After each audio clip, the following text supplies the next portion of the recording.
Teksa vendi ynë po përballet nga kushte atmosferike të paqëndrueshme, policia rrugore ka shtuar prezencën në akset kryesore të vendit. Në një njoftim për shtyp, policia e shtetit bën me dije se ndollet në të gjithë territorin e monitorim të situatës, ndërsa u bën thirrje drejtuesve të mjeteve të respektojnë rregullat e qarkullimit. Nisur nga moti i keq me reshje të dëndura shiu dhe stuhi që ka përfshirë disa zona të vendit, policia e shtetit ka shtuar prezencën e shërbimeve policore dhe apelon për qytetarët që të shmangin lëvizjet e panevojshme, si dhe të tregojnë kujdes gjatë lëvizjes në rrugë me automjete, motomjete apo në këmbë. Shërbimet e policisë janë plantëzuar me shërbim në gjithë vendin dhe janë të angazhuara maksimalisht për të ndihmuar përdorësit e rrugës në rast të nevoje dhe për të parandaluar aksidentet. Strukturat e policisë së shtetit në bashkëpunim me emergjencat civile, Ministrinë e Mbrojtjes dhe institucionet e tjera janë në gatishmëri për të ndërhyrë në çdo rast që paraqet rrezik për përdoruesit e rrugës dhe për banorët në zonat ku është parashikuar që të ketë rreshje të dëndura shiu. Firmat kontraktore për mirëmbajtjen e rrugëve po punojnë për të pastruar inertet e rëna si pasojë e rreshjeve të dëndura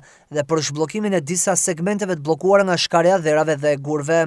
Kujdes, shmangni lëvizjet e panevojshme dhe lëvizjet në akse që paraqesin rrezik.